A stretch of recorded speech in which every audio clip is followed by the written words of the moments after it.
Good morning YouTube channel. कसे आहेत? बरे आहेत ना? मस्त आहेत ना?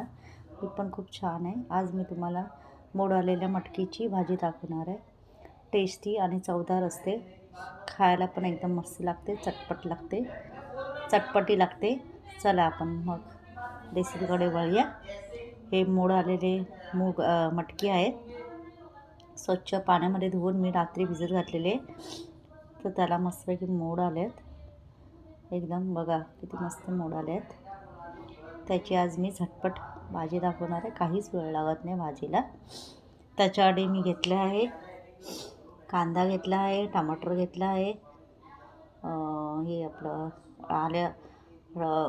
पुदिना घेतला आहे, ठेचलेला लसूण घेतला आहे, कढीपत्ता घेतला आहे, कोथिंबीर घेतली आहे चांगली मजबूत अशी. आता आपण ती भाजी बनवायला सुरुवात करूया. चांगली कढई घेतली आहे, तेल तापलं आहे. आपण आता फोडणी देऊया राई जिऱ्याची. त्याच्यामध्ये कढीपत्ता पण टाकला आहे, ठेचलेला लसूण तर परतून घेऊया मस्त थोडंसं लाल होईपर्यंत. कांदा ॲड करूया. कांदा लाल झाला की आपण त्याच्यामध्ये टमाटर टाकणार आहे.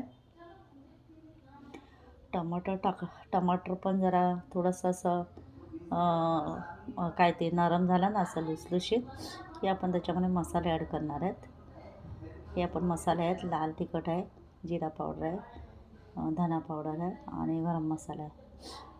ते ॲड करून मस्तपैकी जरा तेल सुटेपर्यंत शिजून घेणार आहे. मग पुदिना पण टाकला आहे मी. आता मीठ टाकलं आहे आणि परतून घेते मी थोडंसं.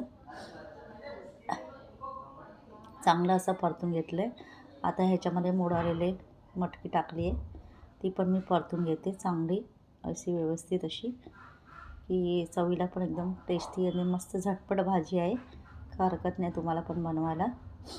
चांगली अशी शिजवायची ही भाजी. जरा थोडं पाणी टाकलं आहे मी, कारण का मला सुकी भाजी पाहिजे म्हणून. आणि पाणी टाकून मग असं थोडंसं आता त्याच्यावर झाकण ठेवते. मला वाटतं कमी कमी 10 मिनटं ही भाजी शिजवायला लागेल. पाणी पण आता सुकलं आहे, मस्तपैकी झाली आहे बघा. 10 मिनटानंतर मी उघडून बघितलं, भाजी एकदम चवदार झाली आहे आणि चपातीबरोबर ही छान लागते भाजी. तुम्ही पण टेस्ट करा अशी भाजी झटपट बनवणारी. आणि बरं वाटतं, कोथिंबीर टाकली वरून गार्निश, खायला पण चांगली लागते चपातीबरोबर. कसा वाटले माझा भाजीचा व्हिडिओ?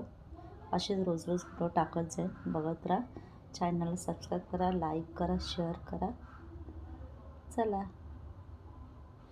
Bye, good night.